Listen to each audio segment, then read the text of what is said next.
Hey, welcome to our YouTube channel Education World. आज हम करेंगे 12th ऑफ अप्रैल के current affairs. 10 most important current affairs करेंगे आज की क्लास में। तो आज हमारा फर्स्ट क्वेश्चन है, who is the journalist has been named as the winner of the Chameli Devi Jain Award for an outstanding woman media person 2021। सबसे पहले तो चमेली देवी जैन अवार्ड किस फील्ड में दिया जाता है? तो याद रखना, ये दिया जाता है जर्नलिज्म की फील्ड में। ये क्वेश्चन पेपर में आएगा कि चमेली देवी किस फील्ड में दिया जाता है, तो ये दिया जाता है पत्रिका में। पत्रिका के फील्ड में ये अवार्ड दिया जाता है। और याद रखना कि पत्रिका के फील्ड में एक और अवार्ड दिया जाता है। उस अवार्ड का नाम है पुलित्जर अवार्ड। ये भी जर्नलिज्म के फील्ड में दिया जाता है। तो इस साल दिया गया है ऑप्शन नंबर बी, आरिफा जौहरी को इस साल का चमेली देवी जैन अवार्ड दिया गया। हमारा नेक्स्ट क्वेश्चन है, 12th edition of hockey India senior man national championship 2022 held in which city of India? जो 12वां एडिशन है hockey India senior man national championship का आयोजन कहाँ पर हुआ है, किस शहर में हुआ है इंडिया की? तो याद रखना, ये हुआ है मध्य प्रदेश, भोपाल। भोपाल कहाँ है? इन एमपी, मध्य प्रदेश में। और जो हमारी हॉकी टीम है, उन्होंने टोक्यो ओलंपिक्स में कौन सा मेडल जीता? तो उन्होंने जीता था ब्रॉन्ज मेडल। और ब्रॉन्ज मेडल उन्होंने कितने सालों बाद जीता? 41 ईयर्स। और किसको हराकर जीता था? जर्मनी को हराकर उन्होंने ये मेडल जीता था। और हॉकी टीम के इस समय कैप्टन कौन है? उनका नाम है मनप्रीत सिंह इस समय हमारे हॉकी इंडिया टीम के कैप्टन है। और मनप्रीत सिंह ने ही हमारा जो टोक्यो ओलंपिक्स का उद्घाटन किया था। ओके, हॉकी टीम ने कौन सा मेडल जीता? ब्रॉन्ज मेडल जीता।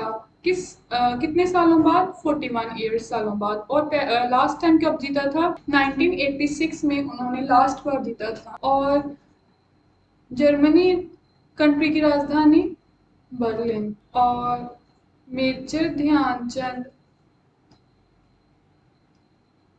जिसमें हॉकी का जादूगर भी किसे बोलते हो? मेजर ध्यानचंद को। और पहले राजीव गांधी इस अवार्ड का नाम था। अब कौन सा नाम कर दिया गया है? Major Dhyan Chand award. और इस साल इस अवार्ड की कितनी धनराशि है? 25 लाख। पहले 7.5 लाख थी, अब कितनी हो गई है? 25 लाख। हमारा अगला क्वेश्चन है, 9th edition of India Kyrgyzstan joint special forces exercise held in March April 2022 in which city of Himachal Pradesh? अच्छा, सबसे पहले तो याद रखना, इंडिया और किर्गिस्तान के बीच में एक एक्सरसाइज हुई है। और कहाँ पर हुई है? वो हुई है हिमाचल प्रदेश के बाकलो शहर में। बाकलो शहर में इंडिया और किर्गिस्तान के बीच में एक्सरसाइज हुई है। और किर्गिस्तान की राजधानी बिश्केक। और हिमाचल प्रदेश की राजधानी शिमला।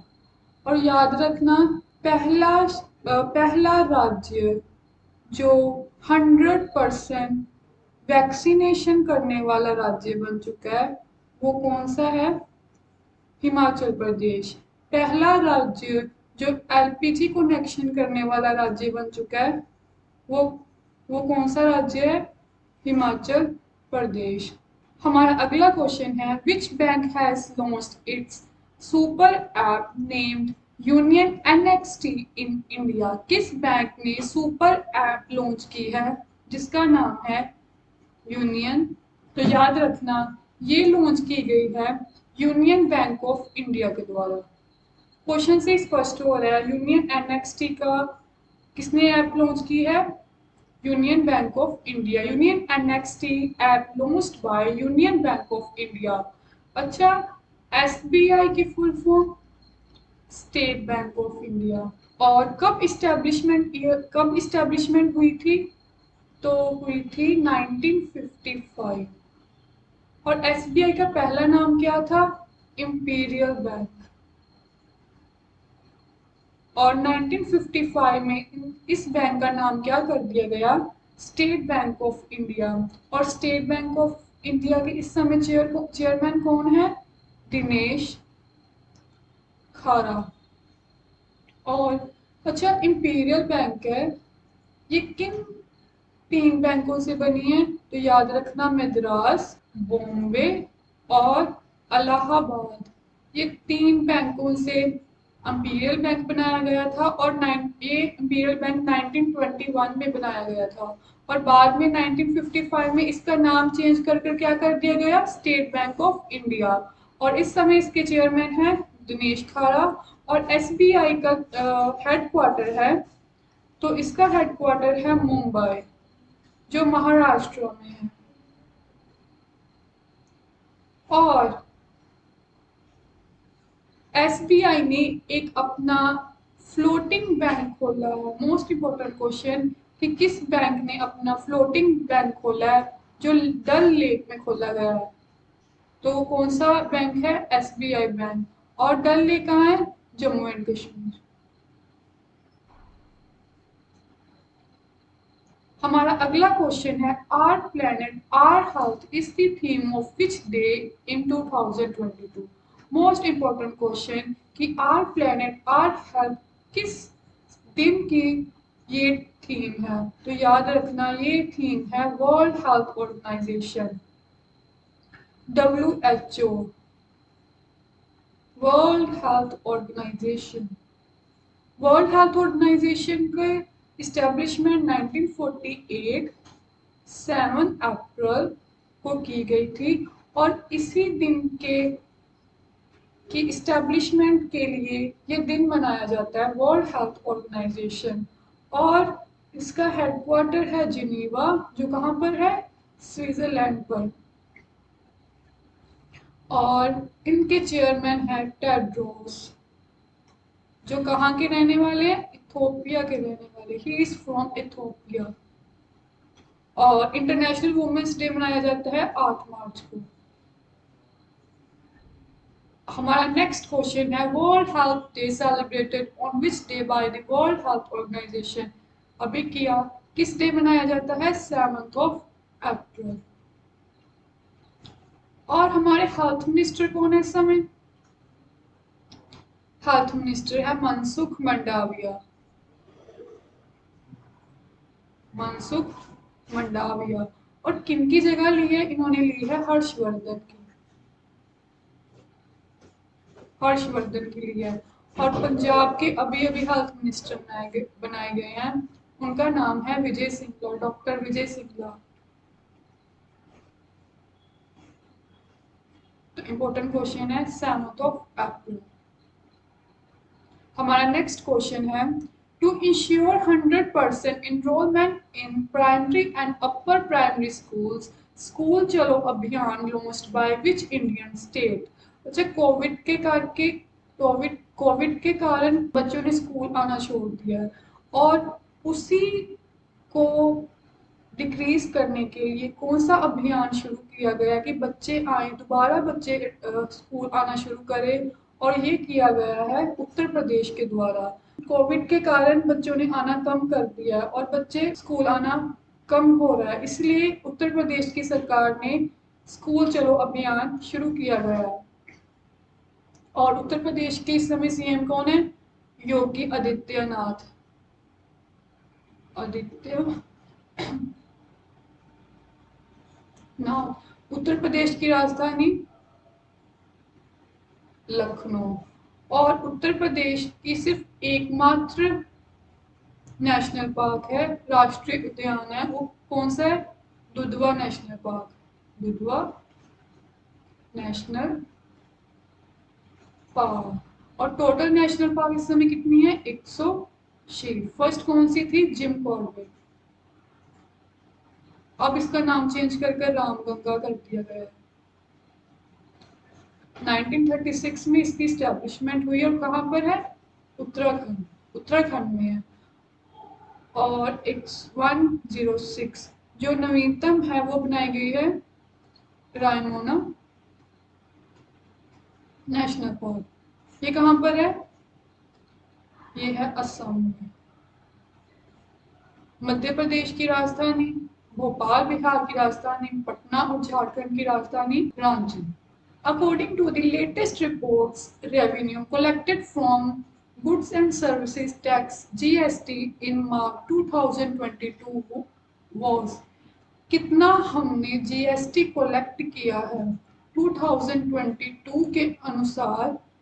तो याद रखना ये किया गया है 1.42 लाख करोड़। हमने इतना टोटल जीएसटी कलेक्ट किया है। और जीएसटी की full form goods and services tax, services tax. और जीएसटी का हेड कौन होता है? आवर फाइनेंस मिनिस्टर, जो कौन है? निर्मला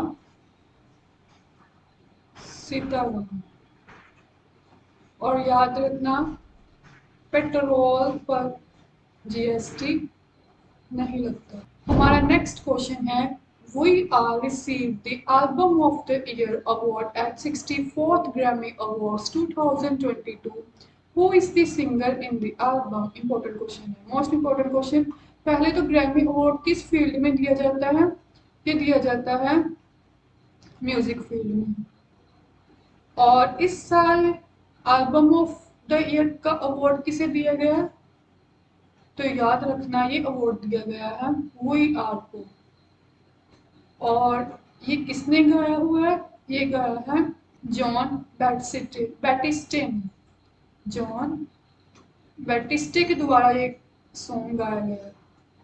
और कहाँ हुए थे? यूएस। हमारा नेक्स्ट क्वेश्चन है और हमारा लास्ट क्वेश्चन है national maritime day 59th edition celebrated by which Asian country April 5th 2022। किस कंट्री के द्वारा नेशनल मैरीटाइम डे मनाया जाता है? तो याद रखना ये डे मनाया जाता है इंडिया के द्वारा। और कब मनाया जाता है? 6 अप्रैल। क्यों मनाया जाता है? क्योंकि 1919 में पहला हमारा शिप रवाना किया गया था जो गया था इंडिया से लंदन तक। और 1919 में रॉयलेट एक्ट भी आया था। 9 अपील 9 दिल्ली वाला एक्ट आया था। और जलियांवाला बाग में सैरे भी 1919 में हुआ था जो 13 अप्रैल 1919 में किया गया था। और 1919 का एक्ट भी आया था जिसे वो बोलते गवर्नमेंट ऑफ एक्ट 1919। उस समय हमारे वॉइसरॉय थे चेम्सफोर्ड और उस समय हमारे सेक्रेटरी थे मॉन्टेगू। इसीलिए उस एक्ट को क्या बोला गया है? Montagu Chelmsford act 1919। तो ये याद रखना। और इंडिया की राजधानी न्यू दिल्ली, भूटान की राजधानी थिम्फू, नेपाल की राजधानी काठमांडू और पाकिस्तान की राजधानी इस्लामाबाद। इंडिया में चलता है रुपया, भूटान में चलता है नगलतरम, नेपाल में चलता है नेपाली रुपया और पाकिस्तान में चलता है पाकिस्तानी रुपया। Thank you for watching. Bye bye.